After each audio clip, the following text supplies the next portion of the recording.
I assume everyone has received this document on how to clone the land cover mapping, the workshop training repository into your sandbox. I'll quickly go through this just in case you haven't cloned the material into your sandbox. Before that, if you have done so, just ignore me and go ahead with the materials. So first, you'll have a the Africa Sandbox account, which you can register through email, and then you will need to log in the sandbox. So by default, you will have two server options here. We suggest you to choose the bigger one, which allows more computing cores and larger memory. And then once you log into the sandbox, you will need, we suggest you to create a kind of a personal folder. Here we name it as dev, but you can name anything that you want. And once you navigate into that folder, you can click on the icon to kind of clone the GitHub repository to this folder. It will ask you, it will request a URL of the repository, and that's where and here we provided the link to the repository. You will be able to find the link here and copy back into the window. And once you clicked clone the repository, and after a few moments, you will be able to to download or copy all the materials into that dev folder. And it's all listed here like this. And Lavender. Yes. Someone wants the link to the document into the chat. Thank you. Yeah. Okay. So I'll put a link to that. Yeah. Thank you. Yeah. Thanks, Claire. So if you have received the invitation, it should be attached to that email. But anyway, Claire will send the link to everyone, and that's about how to clone the repository to the sandbox to get everything ready.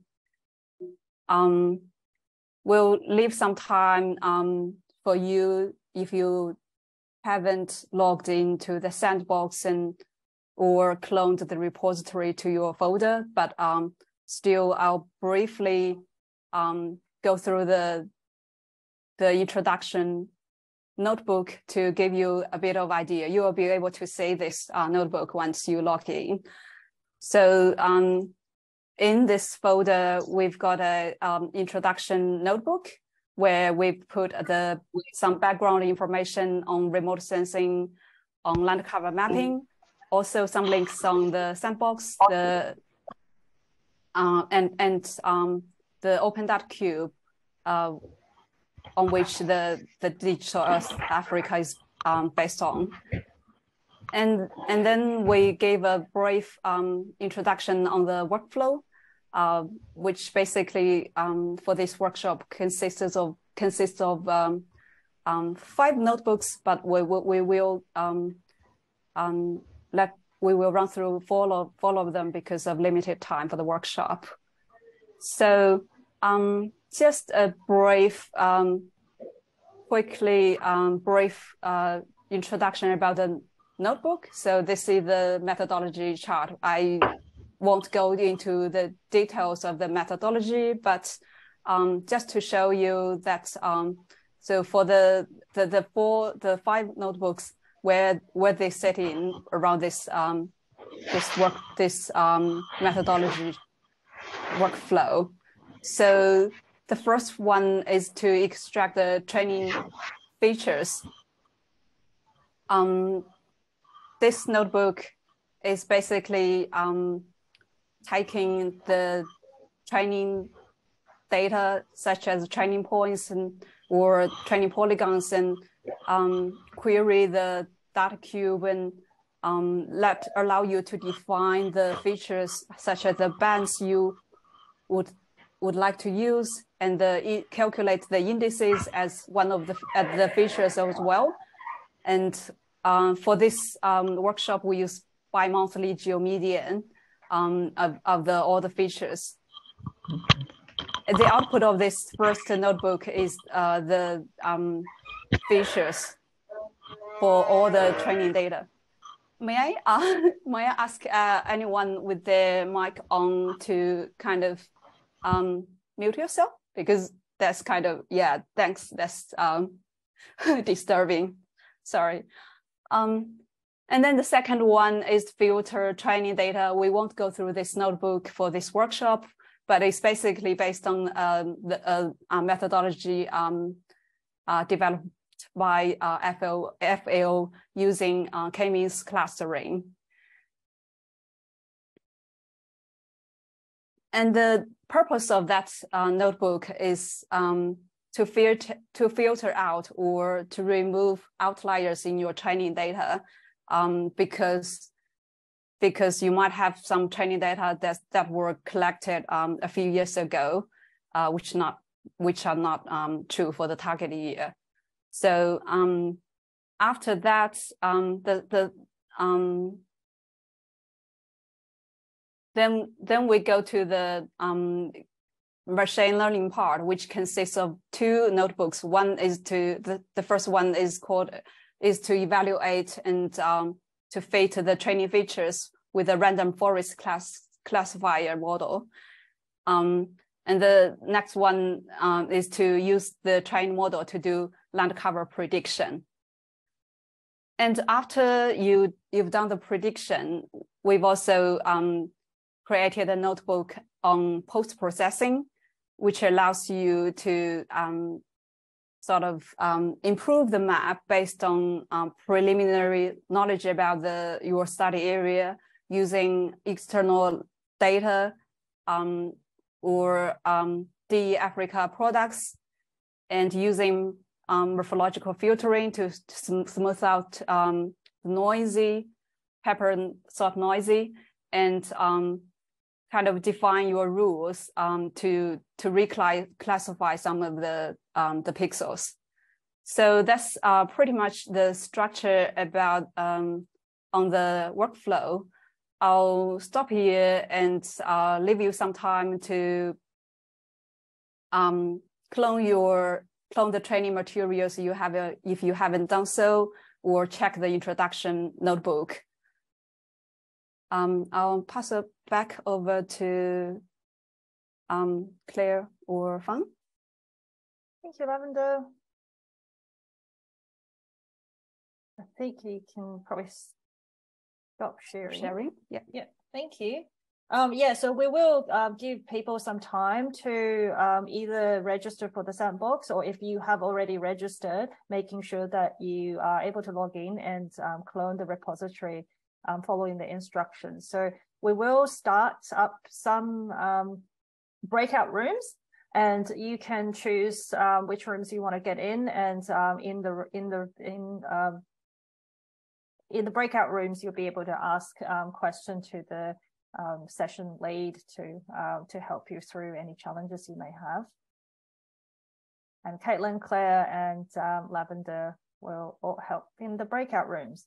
And I also want to mention, I don't recognize most of the names. So if you are quite new to this and didn't really get much notice to this workshop and want to find out more, I suggest you stay in the main room with myself, and I will probably just run through a few quick slides on the project as well to give you an overview. So this is for people who kind of got the invitation and haven't really gotten too much information on the nature of the project and what this training session is for. Sorry, forgot to start my video. So yeah, so if you do want that basic general overview, and feel free to stay. But if you do want to try the exercise, yeah, just go into the break rooms and make sure you do register and log into the sandbox.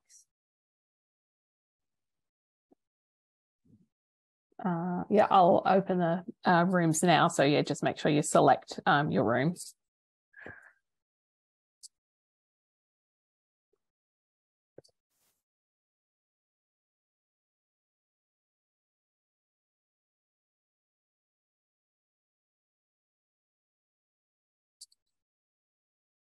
We have about 15 minutes. So if you do want to get the technical help, please do choose a room to join.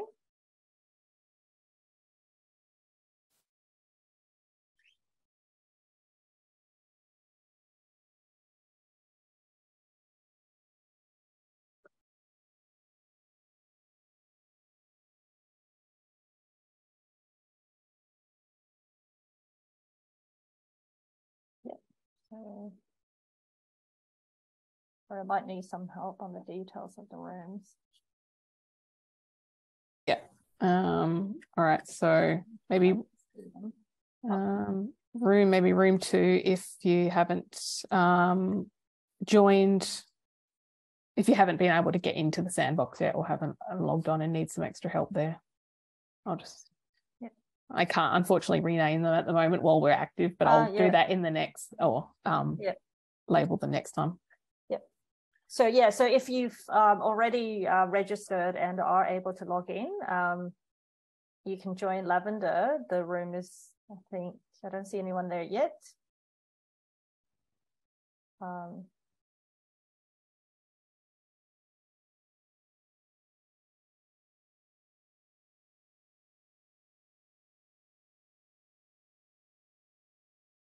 Without naming names, I guess I think the National Land Authority team who probably had a session with Joe yesterday, if you already have your access to the sandbox and just want to ask any detailed questions, feel free to join Lavender in room 1.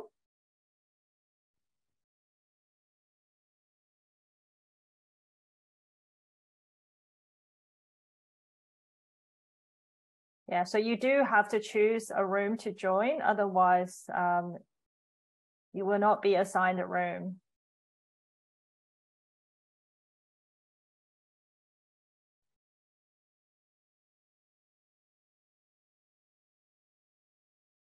I'm seeing fewer people here.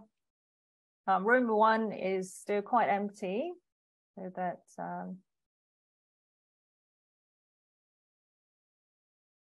just considering.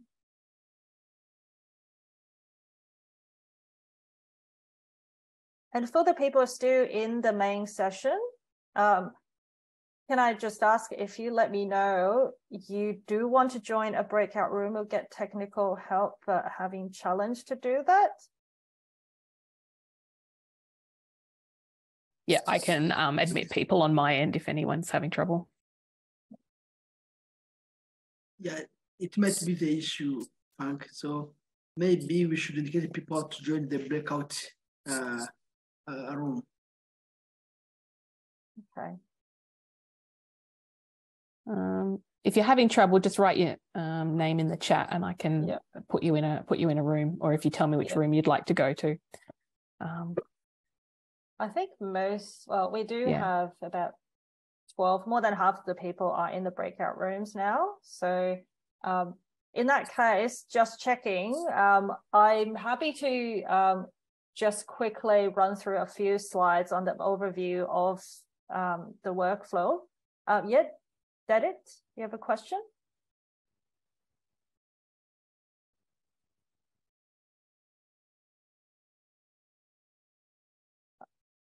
That it? Is that, do I pronounce that correctly? If you have a hands up, just feel free to unmute yourself and raise your question.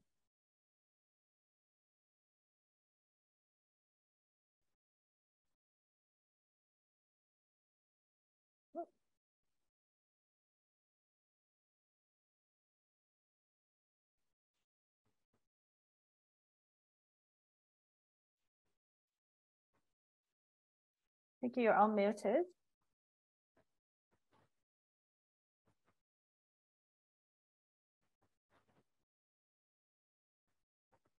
If you are speaking, I'm not able to hear you.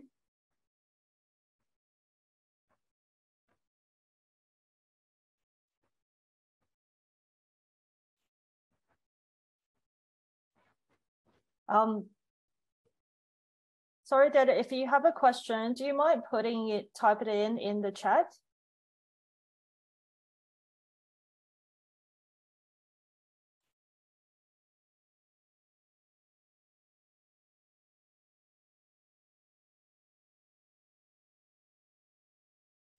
Okay, that's good. Yeah, because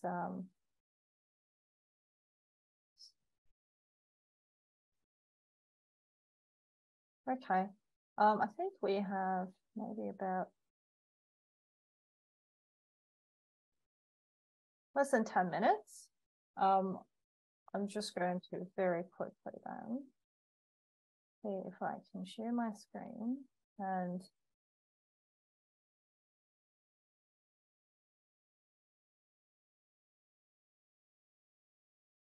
just let me know if you're not seeing it properly.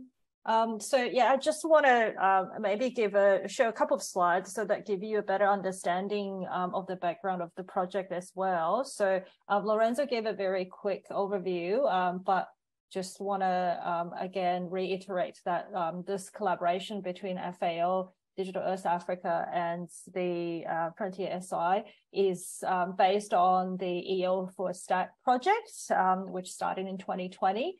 And for this project, we're actually selected 2 particular countries, but we are leveraging the workflow initially developed by FAO in this EOSTAT project. And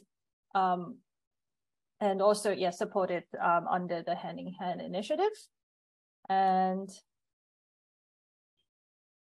just also want to give both key points on, again, I'm not too sure if everyone here knows too much about Digital Earth Africa. So just very quickly, Digital Earth Africa is a platform that provides free Earth observation data and derived information services to support decision making. And it's free to use for across different sectors. And and for all the key challenges in Africa as well, which includes agriculture, food security, water resources, flood risk, land degradation, urbanization, and coastal erosion. And of course, for this particular one, we're looking at mapping land cover, which supports multiple of these themes. And with Digital Earth Africa, we actually work with partners across the African continent, including some, including institutions like RCMRD, OSS, IGRAMAT, and CSE. And also we have a few we have user engagement managers, for example, Joe, who's based in Rwanda, and we have technical manager based in Accra, Ghana, and also a program management office now in Pretoria. So Mpho is based in Pretoria, South Africa. So the Digital Earth Africa is actually governed by a governing board with representations from African ministers, and also led by a technical advisory committee with majority representation from leaders from Africa.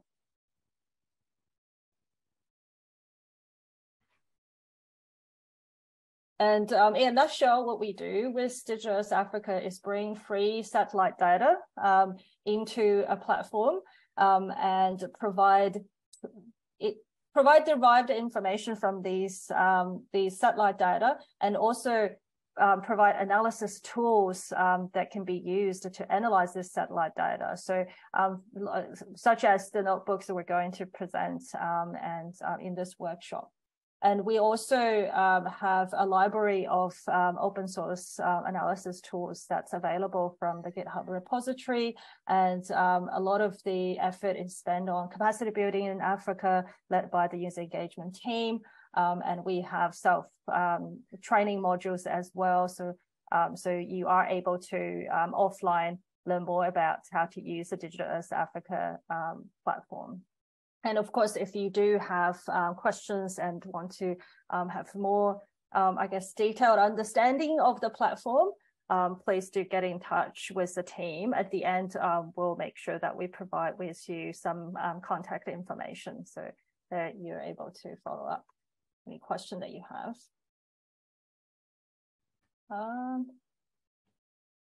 I guess, yeah, so Lavender already explained, I think, the general workflow of the land cover mapping and using, so throughout this project, we really are developing an end-to-end workflow that works in the Digital Earth Africa sandbox platform. And then, so in today's workshop, we're really going into the details and explaining these different notebooks, but I also want to maybe quickly show some of the output from the project. So there are 2 countries. So under the Hand in Hand initiative, we're working in 2 countries in this project. One is Mozambique and one is Rwanda.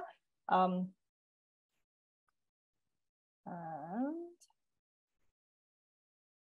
I'll just quickly go through.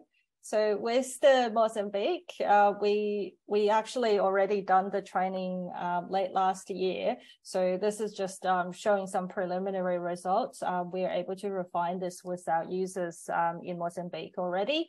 But just to give you a sense of what are the outputs that can be expected, and all these different labels or different type of land covers are actually defined with the users. So you're able to select the land cover labels or types that are of most interest, and also because it's a machine learning workflow, so the model is built using training data, so it also has some dependency on the type of training data you have available. But given sufficient training data across different land cover types, we're able to use time series satellite data to produce this classification maps. And the key, and this is the example of Rwanda, and of course, this is for today's training, we're actually going through the workflow for the Rwanda land cover mapping. But this is just some very early results. And the key,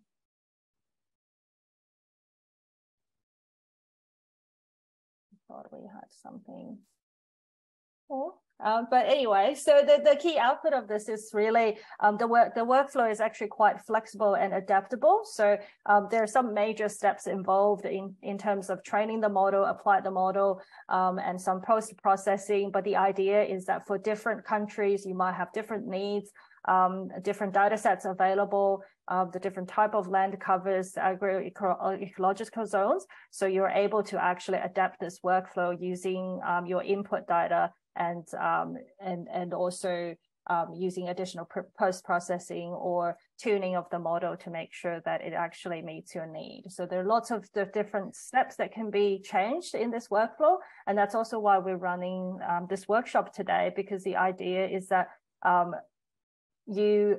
once you've learned the workflow and understand what are used as input to map the land cover, then you will be able to go back and really adjust to the workflow to fit your need better. So like I'm probably talking quite a lot. How's everyone going in the breakout room? I think we've got about 60 seconds left, so okay. They should be coming back very soon. So that was a good time to kind of wrap up.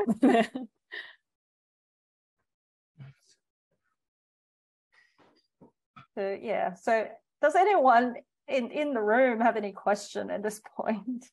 Because we do have some time.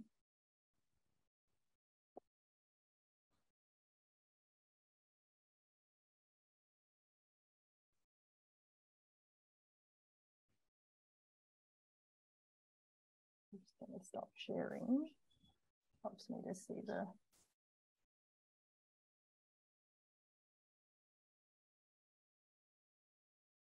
Oh, yep. Right. Thank you, Joe.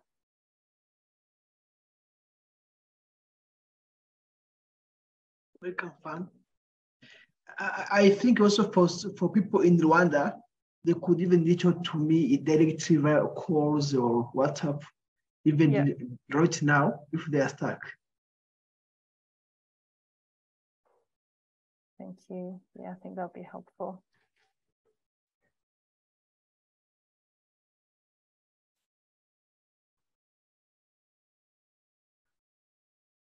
And I'll make sure that, Joe, your name is added to our slide so that you can be contacted after the workshop as well.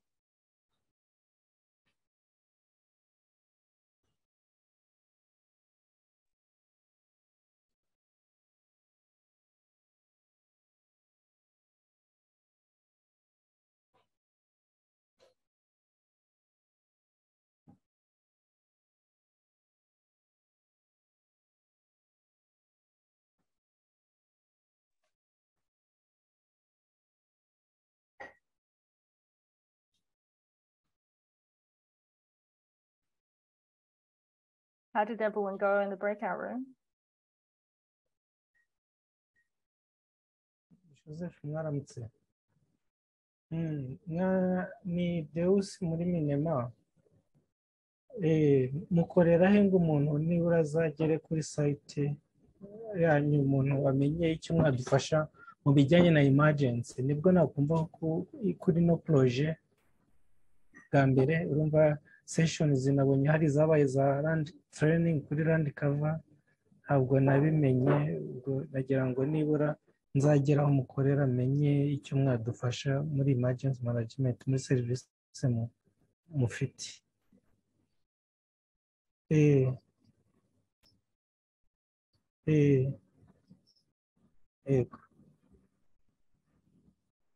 Sorry, was that a question? I couldn't get most. Nitwa Deus. Ndumva ubu bino ndabona byafasha hari cyane abantu bafiteho nose bigeze baba kuri session zatambutse ubwo reka nge ngende nzabahamagara mumfashe ibindi byinshi bijyanye na projet. Can mute him. Yeah, okay.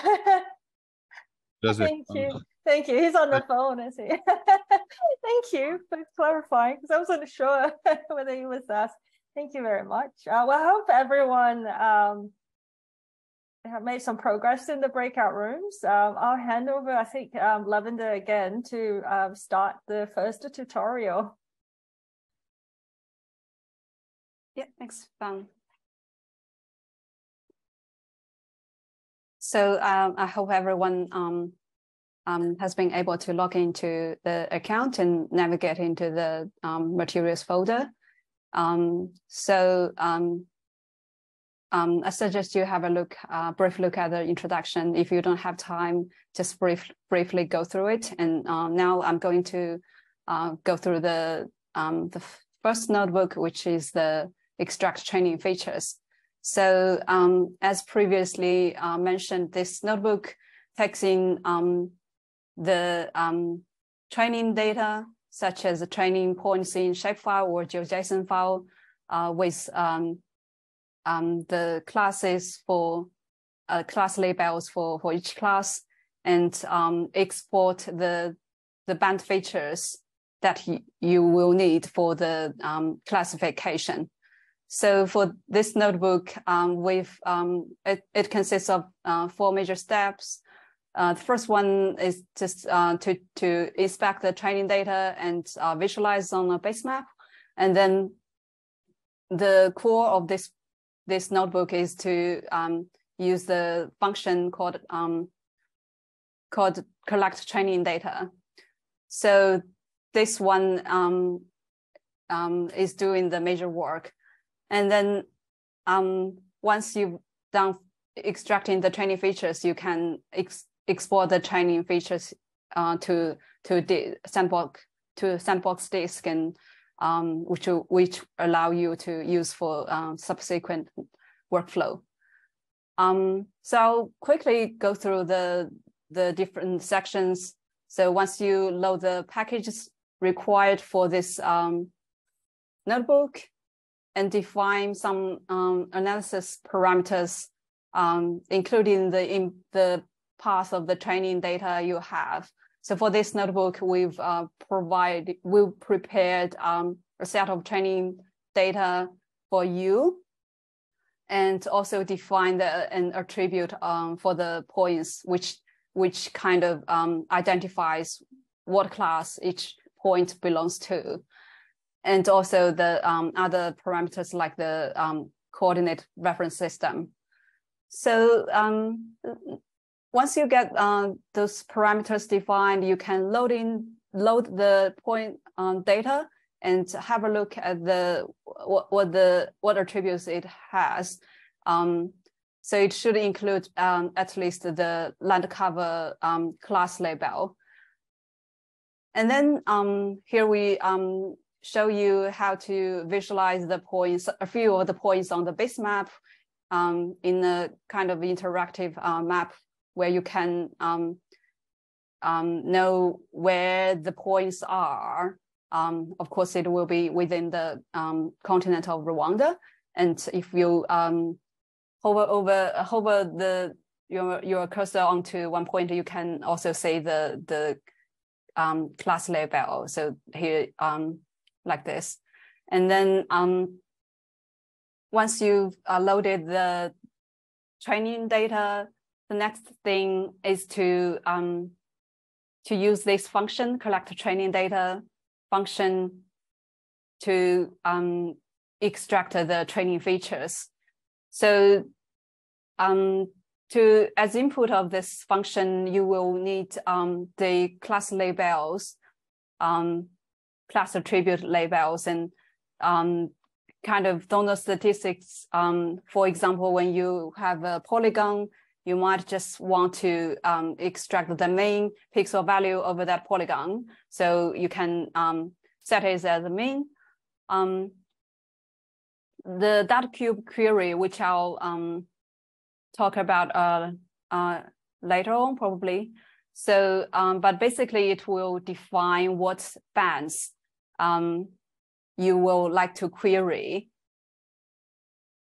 And then the feature function, which is very important because for different applications, you might want sort of different features, for example, different band indices to be calculated. So this function will define all the variables, all the features that you would like to retrieve, and some other parameters as well.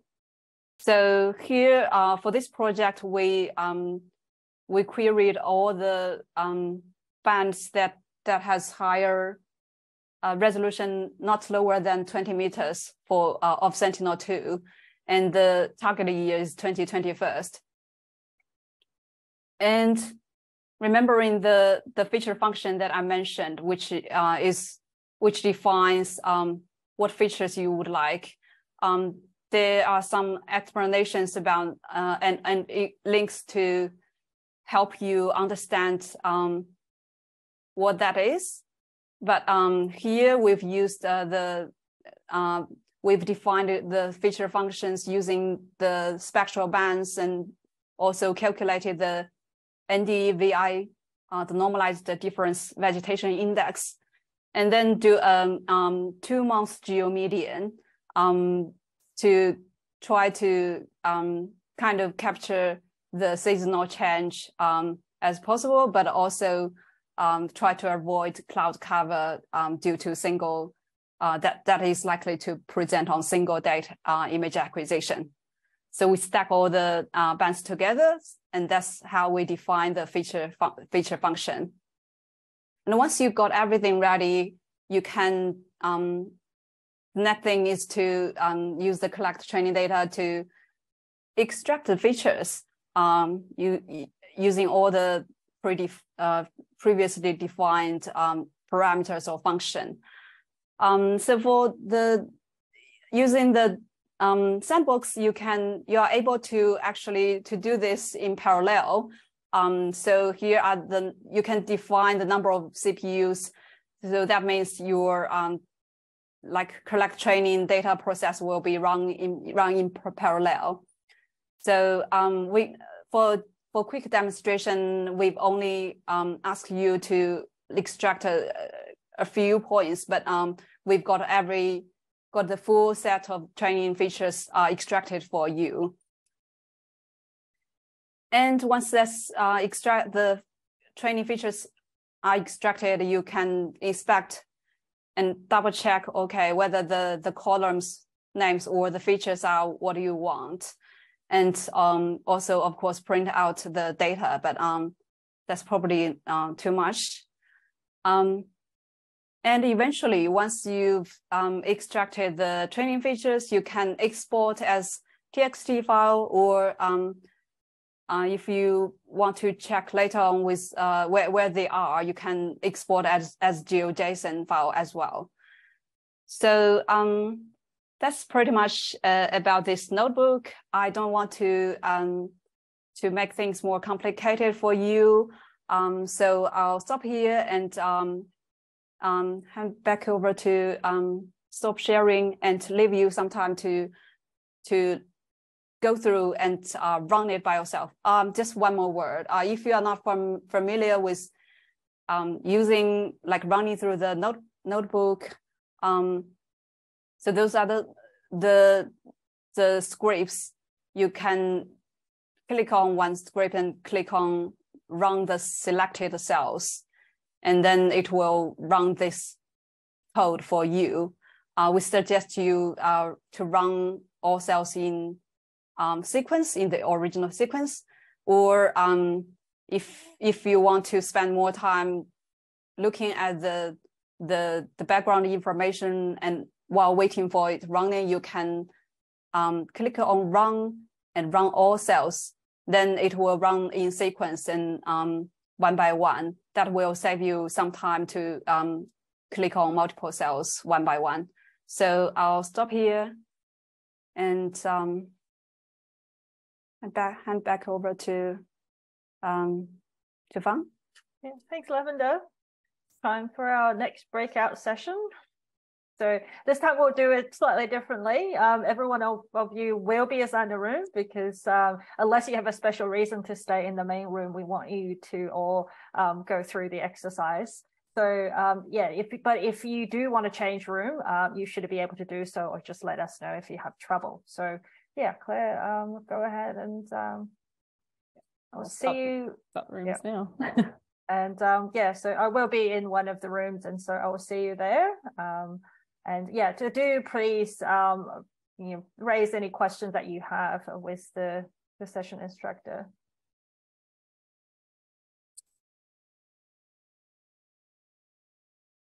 Thanks for those staying. I think we're getting pretty complicated and hands-on in those sessions, but yeah, really good to see people are able to run the workflow. So yeah, Lavender, I think you can take over and go over the next notebook. Yeah, thanks, Fang. Quickly share my screen. So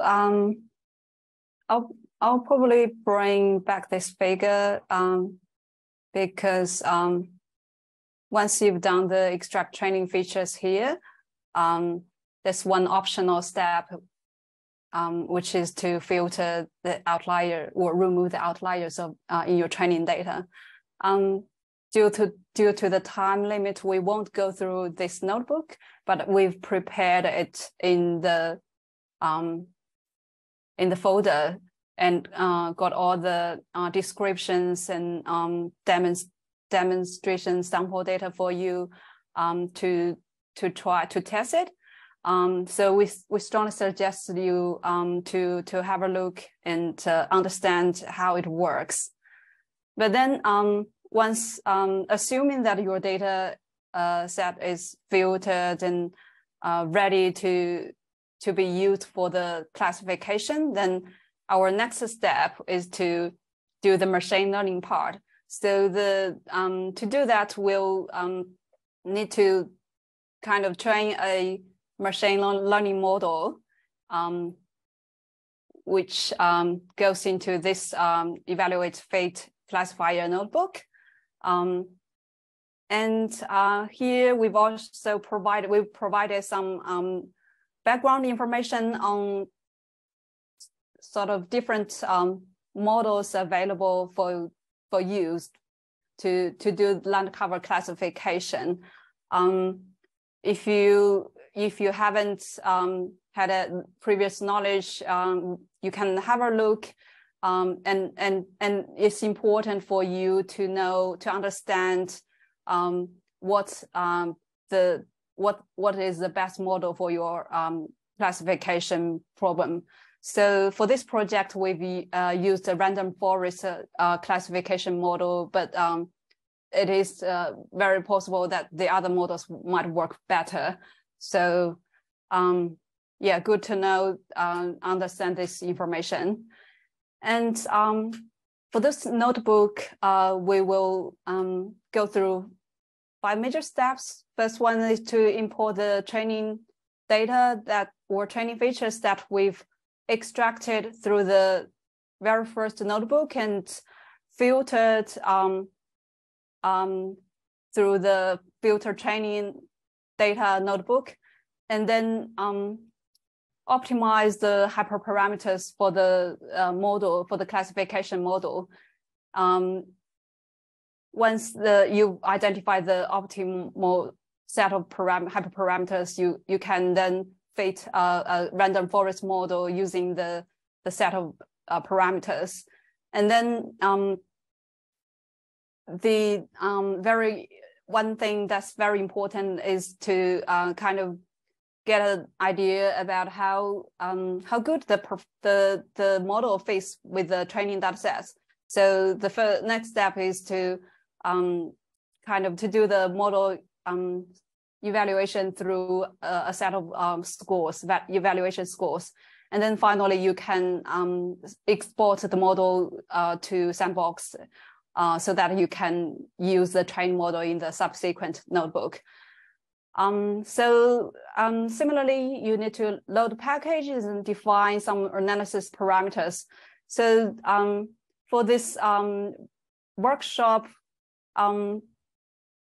the training data set consists of 8 classes here, including forest, grassland, shrubland, 2 types of the cropland, wetland, water body, and urban settlements. One more is the bare land. These are information that will be used when you kind of check the performance of the model so that you know which prediction is what class. So I'll show that later on. So you can, after you define the parameters, you can then import the training features you extracted and optionally filtered through the optional notebook. You can then have a look at what features the training features include. So here it shows as like the GeoPandas data frame where you can check the values as well. And then the other thing that's helpful is to know what's the numbers for each class. So here we've displayed the number of training points for each class because previously we've chosen randomly selected 1,000 training pixels and did a training data filtering.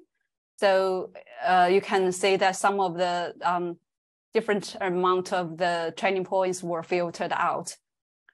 The next thing is before you train your model, is to optimize the hyperparameters. So we do this through grid search. If you don't understand what it does, here we provided the link page, so you know how it works. And once you've searched and identified the optimal set of hyperparameters, you can now fit the model, the random forest model. And the other thing that's helpful and you might want to do, especially when you get a lot of features, is to check the feature importance. So for random forest classifier, you can easily do that. So here we've displayed the importance for each features. So the numbers at the end of each feature represents the 2 month geomedian. For example, the January, February would be the feature ended with 0, and so on. So we can see that for this example, we identified that the shortwave infrareds 1 and 2 at for the geomedian of July, August would be the most important features for this classification. So the good thing is that you can then try to select only the most important features and abandon those with least importance if you think that is not helping, but will slow down your prediction or prediction. Then you can do that. That's an optional step. So once you fit the model, you can use the cross-validation. Again, if you don't understand what cross-validation means, we suggest you to have a look at this page and understand the concept. So you can use cross-validation to evaluate how your classification model performs on this set of training data. So here we've calculated a set of cross-validation scores, including the overall accuracy, the precision, and the recall for each class.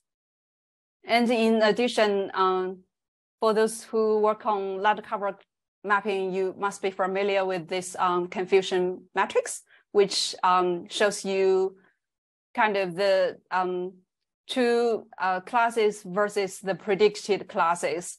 So the diagonal values will be the correctly predicted, and the others will be either false positives or false negatives. So you can have a look at this and get a feeling of what classes are likely to be confused, to be misclassified.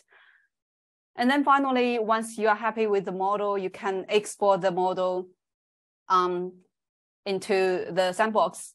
And then that's the end of this notebook. I'll stop here and again hand over back to Vam. Thank you, Lavender. And yeah, we'll be going into the breakout rooms, and I think we will also have a break after this anyway, so we'll probably have a little bit more time. And also, I do want to mention that I'm not sure how everyone is going with the training. I do want to iterate again that this training assumes that you have some background understanding of the project and the what we're trying to achieve here. If you are having trouble following, but would like to get more information, I'm afraid we don't have every one of your contact information. So if you do want us to provide some follow-up information after the training, can you please either put your contact in the chat, or if you're not, or just share with myself or Claire directly so that we are able to follow up after the session. And also, I'm not sure if I can still find, there's a long chat now. And we also have Joseph Tuishimir, who's here and based in Kigali, that will be able to assist from kind of the same time zone as you after the workshop as well. So we'll make sure Joseph, maybe worth putting your email there again or contact information again. I'm not sure. It might just be me that having too many messages here. But yeah, so please either let us know how to follow up with you or get in contact with Joseph or so that we can send you more information. Because we do apologize that we did not plan to have many people, and if you got the invite relatively recent, you probably didn't have time to go through all the materials before the training.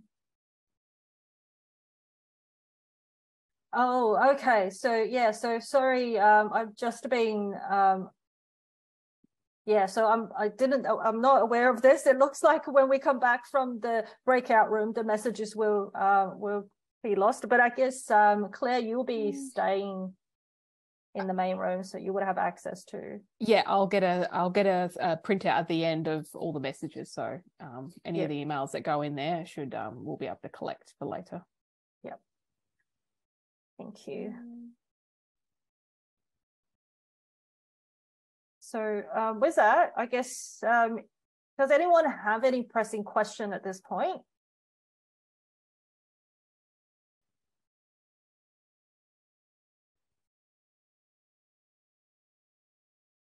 Okay, if not, Claire, I think we can put people into the breakout room again.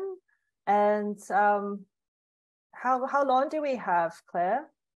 15 minutes again. 15 minutes, and then we'll be back for a 5-minute break. Yes, time for 5-minute break, and then to the next notebook. Yep. Great. All right, I'll send you there now.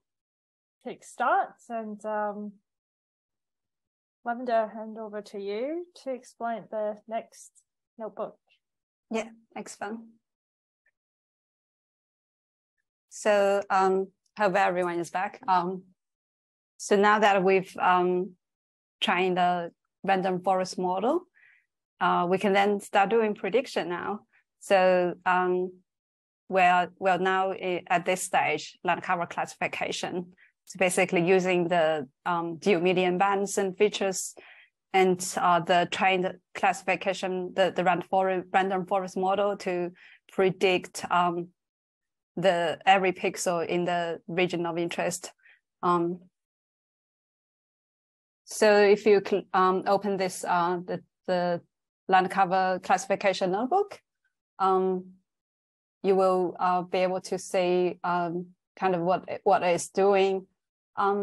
Before I go through this, we noticed that some people get confused with seeing like the pink warnings here. So it's just the kind of the warnings about different dependencies, potential conflicting, but not really critical for this workshop. So you can just ignore it because it's just warning, not an error. So keep that in mind and forget about that while you run through the notebooks. So the steps for this notebook include import the trained random forest that you've trained in the previous notebook, and then redefine the feature layer function that we used in the extract training data notebook, because you for land cover classification or for machine learning, you need to make sure that the features you use for training, for fitting the classification model will be exactly the same for prediction. And then the third step is to do prediction over a selected small regions. So we've defined 3 testing locations in this notebook, but we do encourage you to change the locations, but of course within Rwanda if possible, and if you have any areas of interest. And then visualize the classification results, which means you can now see the maps.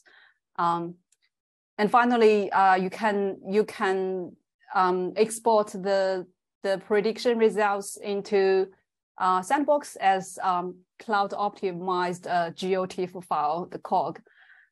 So starting with the loading packages, there's one more thing that's very helpful when you predict the land cover classes. That is the setting up the task cluster. So the task cluster allows you to do the prediction in parallel. So when you run this line of code, it will kind of show this dashboard where you can then later on click on and see the background process, how many tasks are running and how many are to be run. So you can check that while you run through wait for the prediction. So before doing the prediction, you will also need to define some parameters as you previously do for other notebooks, such as the model that you've trained, the testing locations, which are the latitudes and longitudes, and the buffer size in degree. So by defining those 2, you can get a square with the centers at the testing locations. And that will be your area for the prediction. And finally, the task chunks. So this task chunks in pixels, number of pixels allows you to kind of process each, let's say for this example, 200 by 200 pixels to process these patches in parallel. And you can, once you provide the testing locations, you can display it on the base map and to get an idea about where the locations are, and also you probably would have in mind what the classification should be like. And then we import the model, the random forest model that you trained. And as I mentioned, you will need to define the features, which are the bands, the geomedians of bands and vegetation indices, like you did for the extract training notebook. You can directly copy the feature layers definition function here and set up the parameters required for the data query, and then you are all good to go with the prediction. So here we look through the 3 testing locations and do the prediction using the task cluster. And finally, we visualize the results here, showing the predictions for the 3 locations. So we've displayed the true color geomedian satellite imagery here, the classified image here in the middle column, and then along with the prediction probability. So this will be helpful to show you which area the prediction has high confidence and which areas with low confidence. So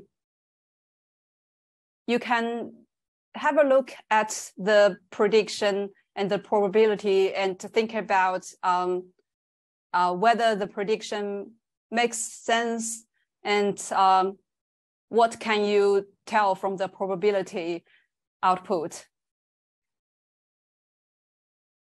So the other thing with the probability output is that once you've got you can kind of target at areas with low confidence and probably, if possible, you can try to like find a potential way of improving these areas.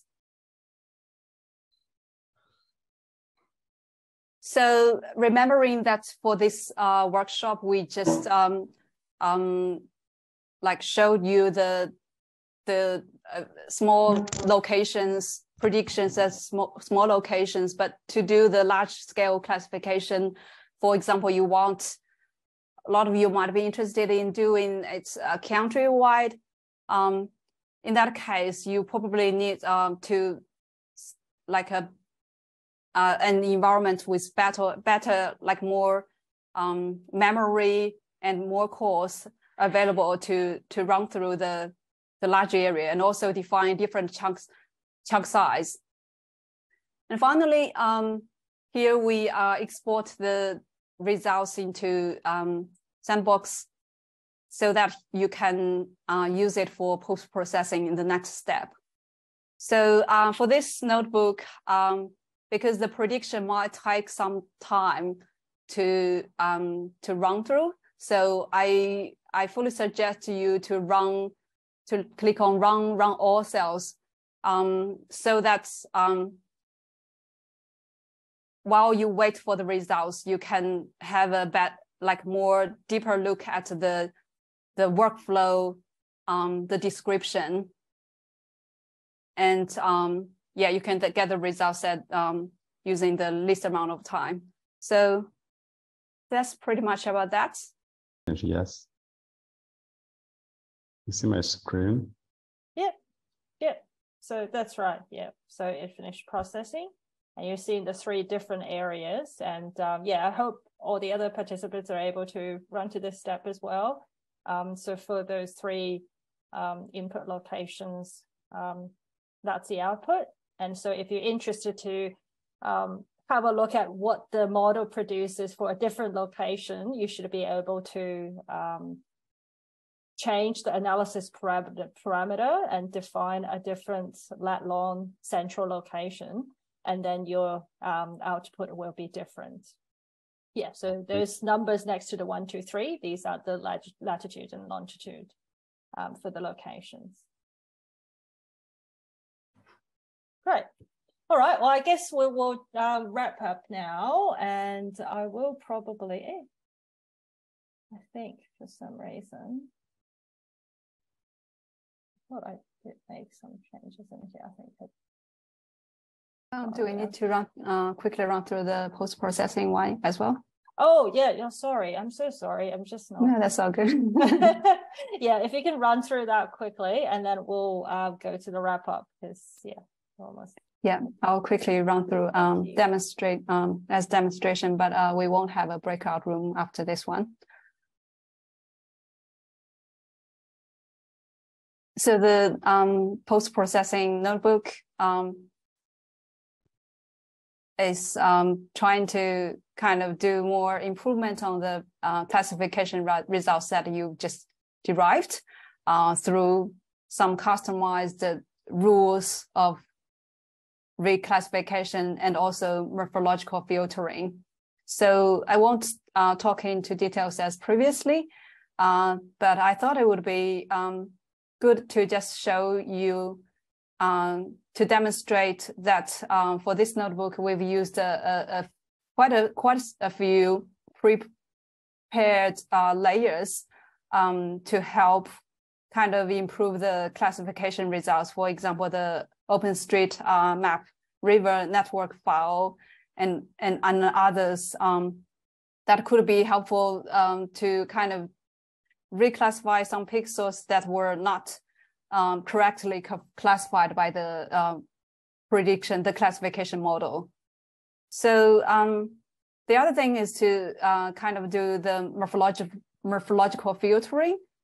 So in other words, you can filter like smooth out the results that's likely to be having pepper and salt noisy as shown in the left figure. So after smoothing, after filtering, you will get more smoothing results. And instead of going step by step, just want to show you a bit about the effects of using external layers.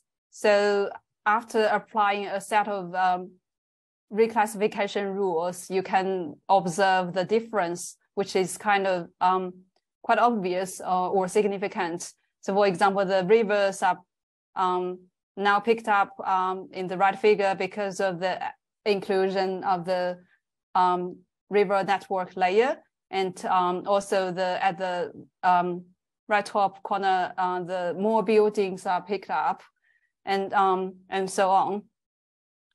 And we've also displayed the comparison before and after the post-processing.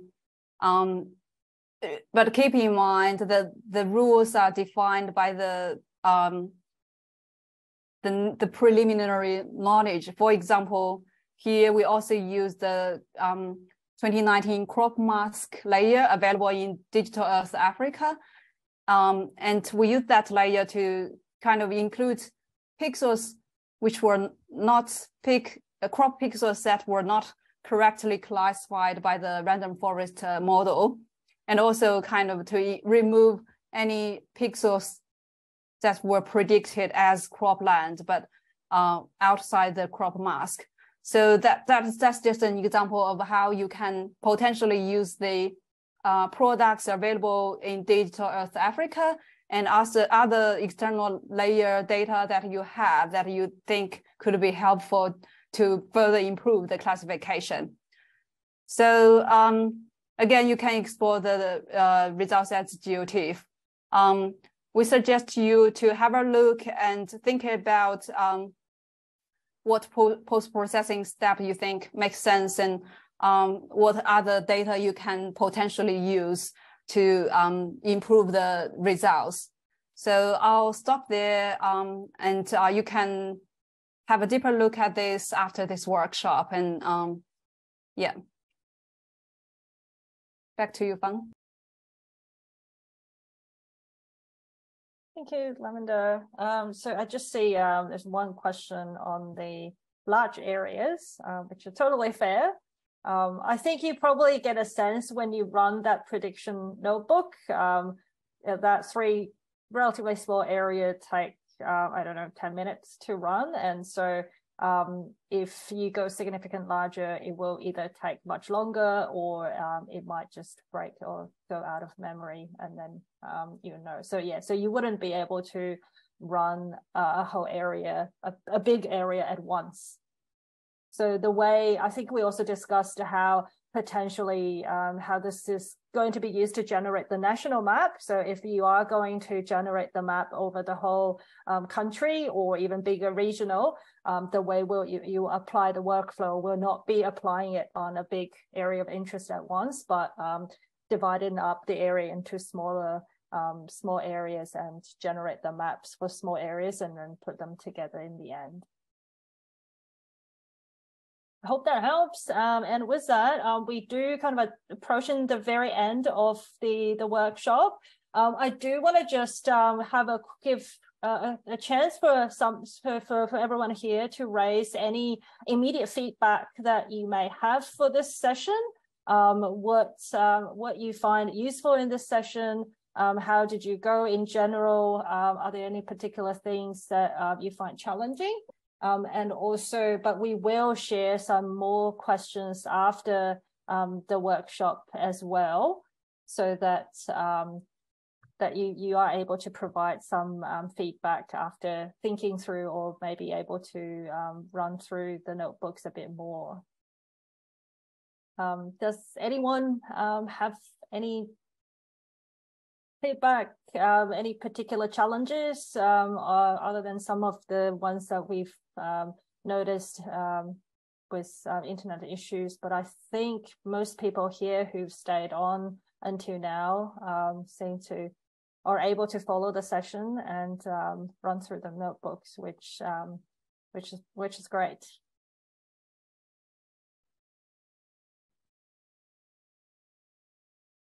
I'll put the question up so that you at least have a chance to.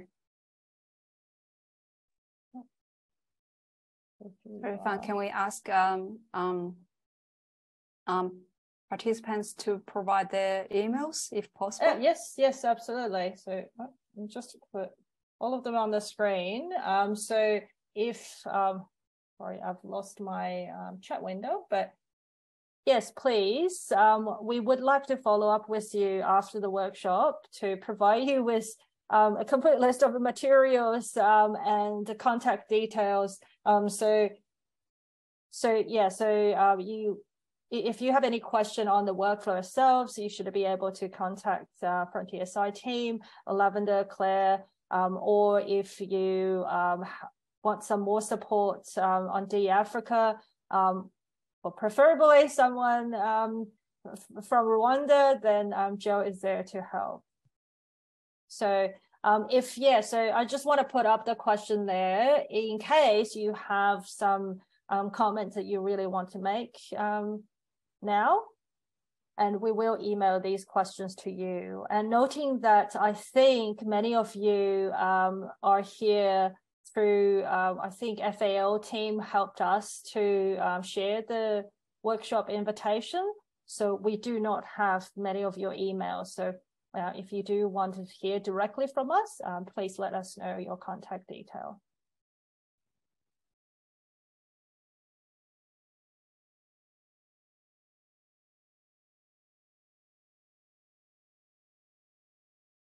Thank you, Valens.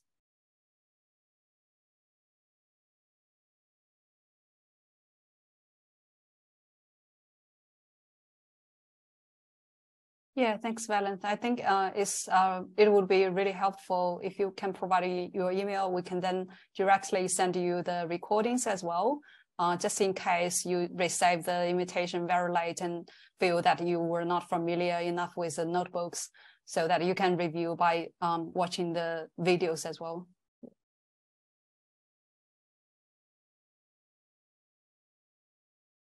Right, I see another question. Connect to different image sources. It is possible. So with the sandbox, you are able to upload data from your own local computer. It's not very efficient if you have a lot of data that you want to upload. You'll notice that quite slow. But for example, the post-processing steps that Lavender explained, often you might have local data that you want to use to do that. So that's very likely then you would want to upload your own data or imagery to use that. I'm not familiar with Secure Watch, so I'm not sure what type of data is available or provided through that. We do have, I guess, security procedures in the sandbox. So we do have firewall in the sandbox that any external website. So if you have an API that you want to access, if it's not whitelisted, then you may not be able to from the sandbox. But if you think there's a good reason that that portal or website or API is useful, then you can contact us as well. So we try to at least enable access to major data providers and platforms.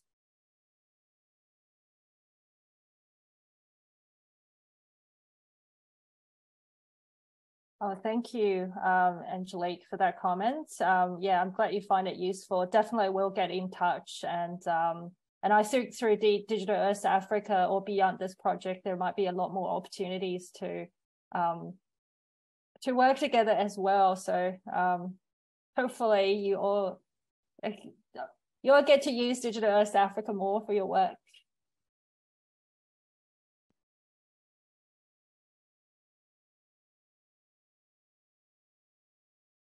So just give 2 more minutes to people.